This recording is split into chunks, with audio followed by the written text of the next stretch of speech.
കേരള രാഷ്ട്രീയത്തിലും പൊതുസമൂഹത്തിലും ഏറെ ചർച്ച ചെയ്യപ്പെട്ട ഒന്നാണ് മുൻ തിരുവനന്തപുരം മേയർ ആര്യ രാജേന്ദ്രനും KSRTC ഡ്രൈവർ യദുവും തമ്മിലുണ്ടായ നടു റോഡിലെ വാക്കേറ്റവും അതിനെ തുടർന്നുണ്ടായ നിയമ പോരാട്ടങ്ങളും. വർഷം 2 പിന്നിടുമ്പോൾ ആര്യ രാജേന്ദ്രനെ ജനങ്ങൾ മേയർ സ്ഥാനത്ത് നിന്നും പുറത്താക്കി. ഇന്ന് വെറും പാർട്ടി പ്രവർത്തകയായി മാത്രം അവർ ഒതുങ്ങി. ഭർത്താവും ഇടതുപക്ഷ MLAയുമായ സച്ചിൻ ദേവിനെ ബാലുശ്ശേരിയിൽ നിന്നും വോട്ടർമാർ കെട്ടുകെട്ടിച്ചു. നാളുകൾക്കിപ്പുറം യദു വീണ്ടും സർക്കാർ ജോലിയിലേക്ക് മടങ്ങിയെത്തുമ്പോൾ അധികാരസ്ഥാനത്തിന്റെ ഇടനാഴികളിൽ ആര്യയും സച്ചിൻ ദേവുമില്ല. കാലത്തിന്റെ കാവ്യനീതി എന്ന പോലെ ഇന്ന് സർക്കാർ ജോലിയിൽ യദുവിനെ VD സതീശൻ സർക്കാർ നിയമിച്ചിരിക്കുകയാണ്. സാധാരണക്കാരനെ അധികാരത്തിന്റെ ഗർവ് കാട്ടി വിരട്ടുമ്പോൾ ആര്യയും സച്ചിനും ഒരു കാര്യം മറന്നുപോയി. എല്ലാത്തിനും മുകളിലാണ് ജനങ്ങളും അവരുടെ ജനഹിതവും എന്ന് കാണാം. ഒരു ജനപ്രതിനിധിയുടെ അധികാര പ്രയോഗവും സാധാരണക്കാരനായ ഒരു തൊഴിലാളിയുടെ അതിജീവനവും തമ്മിലുള്ള പോരാട്ടമായി ഈ സംഭവം പൊതുസമൂഹത്തിൽ വിലയിരുത്തപ്പെടുന്നുണ്ട്. 2024 ഏപ്രിൽ 27 രാത്രി 10 മണിയോടെയാണ് വിവാദപരമായ സംഭവം നടക്കുന്നത്.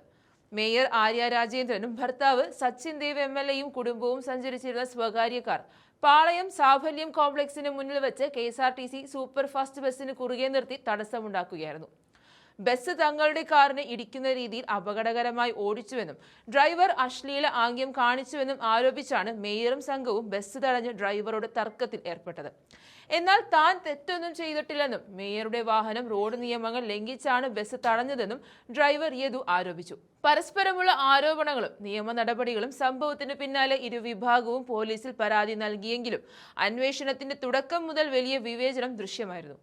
ഡ്രൈവർ യദു സ്ത്രീത്വത്തെ അപമാനിക്കുന്ന രീതിയിൽ അശ്ലീല ആംഗ്യം കാണിച്ചുവെന്ന മേയറുടെ പരാതിയിൽ മ്യൂസിയം പോലീസ് ഉടൻ തന്നെ യദുവിനെതിരെ ജാമ്യമില്ലാ വകുപ്പുകൾ പ്രകാരം കേസെടുക്കുകയായിരുന്നു.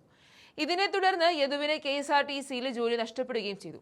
2 വർഷങ്ങൾക്കിപ്പുറം UDF സർക്കാർ അധികാരം ഏറ്റെടുത്ത് മാസം 1 തികയുന്ന വേളയിലാണ് യദു വീണ്ടും സർക്കാർ സർവീസിലേക്ക് മടങ്ങി വരുന്നത്. സർക്കാരിന്റെ ഈ നടപടിയെ വെറും സാധാരണക്കാരായി നോക്കി നിൽക്കാനാണ് മുൻ മേയർക്കും MLAയ്ക്കുമുള്ള വിധി. നിയമസഭയിലെ ബസ്സിലാണ് താൽക്കാലിക നിയമനം നൽകിയിരിക്കുന്നത്. നിയമസഭാ ജീവനക്കാരെ കൊണ്ടുപോകുന്ന ബസിന്റെ ഡ്രൈവറായാണ് നിയമനം. എംപ്ലോയ്മെന്റ് എക്സ്ചേഞ്ച് വഴി നിയമനം നൽകുകയായിരുന്നു.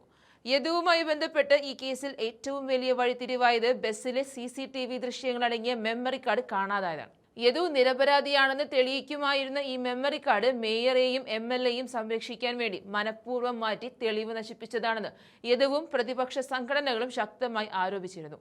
തുടർന്ന് പോലീസ് സമർപ്പിച്ച കുറ്റപത്രത്തിൽ രാഷ്ട്രീയ സ്വാധീനമുണ്ടെന്ന ആരോപണം ശക്തമായി ഉയർത്തിയിരുന്നു. കുറ്റപത്രത്തിൽ നിന്നും മേയർ ആര്യ രാജേന്ദ്രനെയും സച്ചിൻ ദേവ് MLAയും പൂർണ്ണമായും ഒഴിവാക്കിയും വാഹനം ഓടിച്ച മേയറുടെ സഹോദരൻ അരവിന്ദനെതിരെ മാത്രം പെറ്റി കേസ് ചുമത്തുകയുമാണ് LDF ചെയ്തത്. ഈ നടപടിക്കെതിരെ യദു വീണ്ടും കോടതിയെ സമീപിക്കുകയും FIRലുള്ള എല്ലാവരെയും പ്രതിപട്ടികയിൽ ഉൾപ്പെടുത്തണമെന്നാവശ്യപ്പെട്ട് പുതിയ ഹർജി നൽകുകയും ചെയ്തിരിക്കുകയാണ്. മുൻ മേയറുമായുള്ള തർക്കത്തെ തുടർന്ന് KSRTCയിലെ ജോലി നഷ്ടപ്പെട്ട യദു ദീർഘനാൾ ഡെലിവറി ബോയായും സ്വകാര്യ ബസ് ഡ്രൈവറായും ജോലി ചെയ്തു വരികയായിരുന്നു. പിന്നാലെ VD സതീശൻ സർക്കാർ തന്റെ ഭാഗം കേൾക്കുമെന്ന പ്രത്യാശ യദുവിനുണ്ടായിരുന്നു. ആ പ്രതീക്ഷ നശിപ്പിച്ചില്ലെന്ന് തെളിയിക്കുന്നതാണ് ഇപ്പോൾ സർക്കാരിൽ നിന്നുണ്ടായിരിക്കുന്ന ഈ ഉത്തരവ്.